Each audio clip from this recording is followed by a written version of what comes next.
বলে মনে করি বা আগামীতেও মনে করব, সে কতটা দলের জন্য দিচ্ছে, সে কতটা চেষ্টা চালাচ্ছে। এর পরীক্ষা আমরা কবে পাব? 2021-এ তখন আমাদের নতুন দল ছিল, সেই রকমভাবে আমরা মানুষের কাছে পৌঁছাতে পারিনি। তারপরে পরেই বিজেপি তৃণমূল মিলে আমাদের নামে যে অপপ্রচার চালিয়েছিল, কেউ বলেছিল মুসলমানদের দল, কেউ বলেছিল বিজেপির দালাল। যত দিন যাচ্ছে সেটা কিন্তু আমরা আমাদের কর্মের দ্বারাই কাটিয়ে উঠতে পেরেছি। এবার পাবলিককে গিয়ে আপনি বলবেন আইএসএফ মুসলমানদের দল, ও আপনার কথাটা হেসে উড়িয়ে দেবে, আইএসএফ অমুকের দালাল, হেসে উড়িয়ে দেবে। তো তারপরে পরে কি আসলো? পঞ্চায়েত নির্বাচন। আমরা স্বতঃস্ফূর্তভাবে লড়াই করার চিন্তা ভাবনা করেছিলাম। আমাদের প্রার্থীদেরকে প্রথমে ভয় দেখিয়েছিল, আমরা ভয় পাইনি। আমাদের প্রার্থীদের আত্মীয়র বাড়ি গেল, কারো জামাই বাড়ি গিয়েছে, কারো শ্বশুর বাড়ি গিয়েছে, কারো আত্মীয়র বাড়ি গিয়ে হুমকি দিয়েছে। সেখান থেকে ফোন করে অবশেষে অনেককে আমাদের কন্টেস্ট করা থেকে বিরত করিয়েছিল। তারপরে নমিনেশন কেন্দ্রগুলোকে উন্নয়ন বাহিনী দিয়ে ঘিরে রেখেছিল। আমরা সেটাকেও আমাদের গণতান্ত্রিক প্রক্রিয়াতে যতটা আটকাতে পেরেছি প্রতিহত করে আমরা নমিনেশন করেছিলাম। ভোটের দিনে বুথ জ্যাম করেছিল। আর আমাদের রাজ্যর ওয়েস্ট বেঙ্গল স্টেট ইলেকশন কমিশনের ভূমিকা নিয়ে তো আর নতুন করে বলার জায়গা নাই। যদি কোনোদিন সুযোগ পাই, যিনি ওই কি বলে নির্বাচন কমিশনার ছিল, ফুলের মালা দিয়ে আসবো ওনাকে, যে আপনার অবদানটা তৃণমূলের জন্য যতটা করেছেন, তৃণমূল না মালা পড়ালো, আমি অন্তত মালাটা পড়াই। তৃণমূলের মালা পড়ানো উচিত ছিল, ওরা তো মালা পড়ায় না, ওরা শুধু কাজ নিয়ে নেয়, কাজের পরে কাজ হয়ে গেলেই পাজি হয়ে যায়। তো কথা হচ্ছে, আমরা চেষ্টা করার পরেও আমরা সারা রাজ্যে 500-এর কাছাকাছি আমাদের বুথের আমরা মেম্বারকে জিতাতে পেরেছি। বুথ পঞ্চায়েত সদস্য, সমিতির সদস্য, জেলা পরিষদ মিলিয়ে।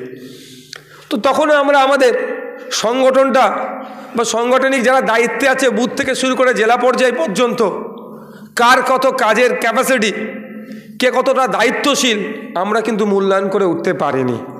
তো আমাদের সকলের কাছে একটা চ্যালেঞ্জ এটা। হ্যাঁ, আমি মনে করছি চ্যালেঞ্জ। গতকালকে আমি মালদায় ছিলাম, মালদায় একটা কর্মী সভা ছিল। সে মালদার যারা ব্লক লেভেলে ছিল তাদেরকে নিয়ে একটা ছোট্ট কর্মী সভা করে তাদেরকে ওটা বলে এসেছি, আজকে আপনাদেরও বলছি। এটা আমাদের চ্যালেঞ্জ। আমরা আমাদের যে যার বুথে, যে বুথে আমি দায়িত্ব পাবো, স্পেশালি তো বুথে একটা করে দায়িত্ব পাবে। আপনারা বুথের স্তরের অনেকে হয়তো এসে পৌঁছাতে পারেননি বা এই ক্যাপাসিটির মধ্যে হয়নি, সকলকে ডাকা সম্ভব হয়নি। আপনারা যখন বার্তা আপনাদের বুথ লেভেলে দেবেন, বুথের যাদেরকে দায়িত্ব দেওয়া হচ্ছে, কে কার বুথে কতটা লিড দিতে পারে, সেটাও কিন্তু তার কত ক্যাপাসিটির লিডারশিপের ওখানেই কিন্তু মূল্যায়ন হবে। ওটাও কিন্তু ডেটাটা আমরা দিয়ে আগামী দিনে তাকে কোন জায়গায় রাখা যাবে সেটাও কিন্তু আমরা মূল্যায়ন করব। অর্থাৎ আমাদের মধ্যে ওই রেসারেসিটা আসতে হবে, পরস্পর সহযোগিতা করে রেসারেসি আসতে হবে। এখনই কথা হচ্ছিল, আমি বাপিকে বলছিলাম, কোনো একটা জায়গার কথা হচ্ছিল, ওখানটা একটু দুর্বল আছে, ও জায়গাটার ঘটনাচক্রে আমি ধরলাম তাপসদাকে দায়িত্ব দেওয়া আছে। কিন্তু তাপসদাকে দায়িত্ব দেওয়া আছে বলে দুর্বল বলে বাপি তো চুপ করে বসে থাকতে পারে না। তাপসদা হয়তো দুর্বল জায়গাটাকে কাটিয়ে উঠতে পারছে না, পাশে যারা দায়িত্বে আছে তাদের কাজ হবে কি, তাপসদাকে সহযোগিতা করা। কম্পিটিশান থাকবে, কিন্তু এই কম্পিটিশানটা অন্যদের মতো কম্পিটিশান নয়। আমরা সহযোগিতাও যেমন করব, তেমন একইভাবে আমরা কম্পিটিশান করব। কারণ কিন্তু আমাদের লক্ষ্য কিন্তু অনেক ওপরে। সেটা হচ্ছে কি, পার্লামেন্টের মধ্যে এমন জনপ্রতিনিধি পাঠাতে হবে যে জনপ্রতিনিধি 2021 সালে আপনারা ভাঙড় থেকে পাঠিয়েছেন, একটাতেই তাদের মাথা ব্যথা হয়ে যাচ্ছে। আমরা বারাসাত থেকে যদি এমন জনপ্রতিনিধিকে পাঠাতে পারি, জনগণের জনপ্রতিনিধি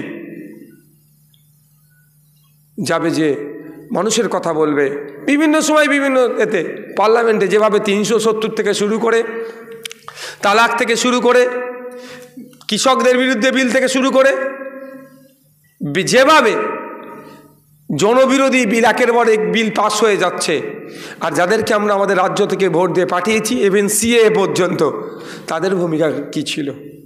তো আমরা আমাদের এখান থেকে যদি আমরা পাঠাতে পারি, বিভিন্ন জায়গা থেকে যদি আমাদের জনপ্রতিনিধিকে পাঠাতে পারি, অ্যাটলিস্ট তারা জনগণের কণ্ঠ হয়ে জনবিরোধী যে সমস্ত নীতিগুলো আসবে তাদের বিরোধিতা করবে। এবং কেন্দ্রের যেই সরকারই আসুক না কেন, আমরা চাইব বিজেপি সরকার পরাস্ত হোক, কিন্তু যারা অনেকে আমরা দেখছি তো যারা মুখে বলছে বিজেপি সরকার পরাস্ত হোক, কিন্তু দিনের শেষে বিজেপির সাথে তলে তলে তারা মিশে আছে।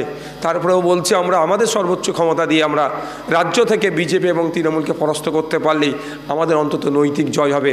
আগামী দিনে আমরা দেশের বিভিন্ন প্রান্তে যদি যেতে পারি, সেই জায়গা থেকেও সেখানকার স্বৈরাচারী যারা থাকবেন তাদেরকে আমরা পরাস্ত করব।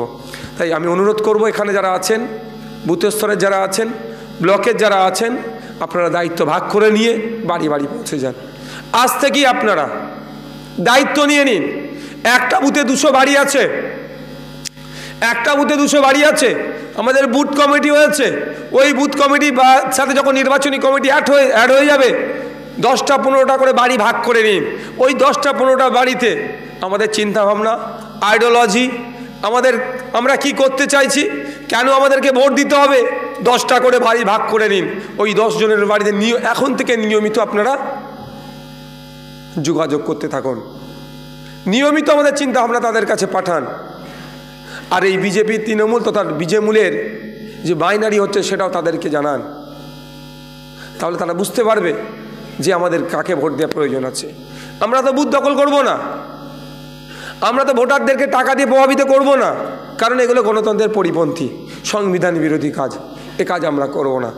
আমরা মানুষের কাছে একবার নয়, একাধিকবার যাব, একাধিকবার গিয়ে মানুষকে উৎসাহিত করব, মানুষকে বলবো আমার ভরসা, আমার বিশ্বাস আপনারা যদি মানুষের কাছে পৌঁছাতে পারেন, মানুষকে যদি বলতে পারেন, সাথে সাথে এটাও বলবেন যে সমস্ত পঞ্চায়েতে আমরা জিতেছি, পঞ্চায়েত নির্বাচনে, ত্রিস্তরীয় পঞ্চায়েত নির্বাচনে আমরা একটা কথা বলেছিলাম, আমরা কাজেও সেটা বাস্তবায়ন করছি, যে পঞ্চায়েতের মেম্বার মানুষের দ্বারে দ্বারে গিয়ে পরিষেবা প্রদান করবে তার এখতিয়ারের মধ্যে। ঠিক একইভাবে আপনারা বলবেন, দায়িত্ব নিয়ে বলবেন আমাদের এমপিকে আপনারা, আমাদের ক্যান্ডিডেটকে আপনারা জিতিয়ে এমপি করে পাঠাবেন।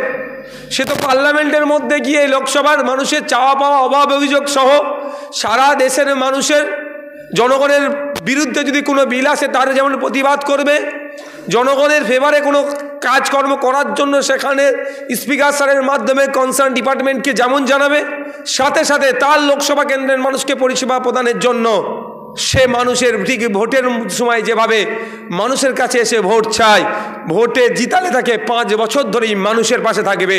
তাকে পাওয়ার জন্য এসি রুমের মধ্যে যেতে হবে না।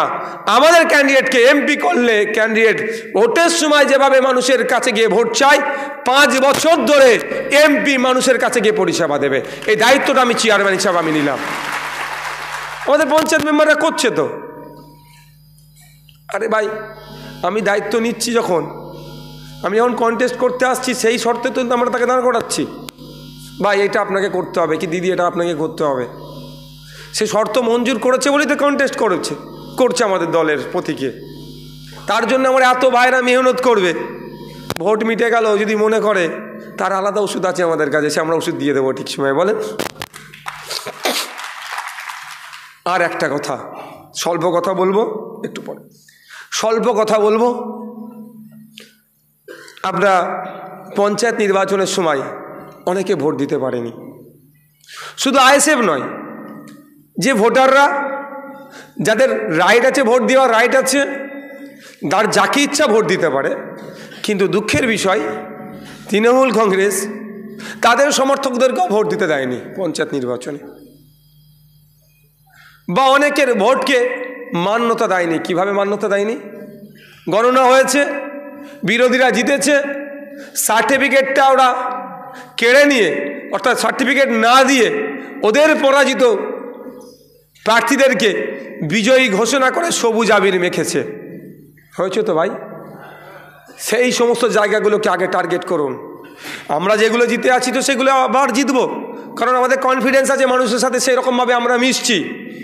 কিন্তু যে জায়গাগুলোতে আমরা 2023-এর পঞ্চায়েত নির্বাচনে লক্ষ্য করেছি সন্ত্রাস হয়েছে, র্যাগিং হয়েছে, বিনা প্রতিদ্বন্দ্বিতায় আনকনটেস্টে তারা জিতেছে, বা সার্টিফিকেট না দিয়ে তারা সবুজ আবির মেখেছে, ওই সমস্ত বুথগুলোতে আগে লক্ষ্য রাখুন, ওই সমস্ত বুথগুলোতেই সর্বপ্রথম গণনা কেন্দ্রে যেন আমরা যখন ইভিএম মেশিন খুলবে ওই বুথগুলোতে সব থেকে বেশি শাসককে মাইনাস করতে পারি তার দায়িত্ব আমাদেরকে নিতে হবে। আর যারা ভোট লুট করে তাদেরকে শিক্ষা দিতে হবে। কি হবে তো নাকি ওপরে যারা আছেন? হ্যাঁ, ঝিমিয়ে যাচ্ছেন নাকি? ঠিক বলছেন তো? এখানে অবস্থা দেখুন না, এই তো উন্নয়ন। বলছে লাইট কেটে গিয়েছে, কি হবে বলুন তো? আমি তো ভাবছি সিনেমার কোনো শো চলছে নাকি, সব অন্ধকার করে রেখেছে। আমি তো প্রথমে এসে কিছুক্ষণ আমাকে ওপরে দেখতে হলো, মানে লাইট থেকে এসেছি তো এই উন্নয়ন যাকে এই বিষয়ে যাচ্ছি না, যা ভাগ্যক্রমে পেয়ে গেছি আমরা, আবার ভবিষ্যতে পাবো কি গ্যারান্টি নাই।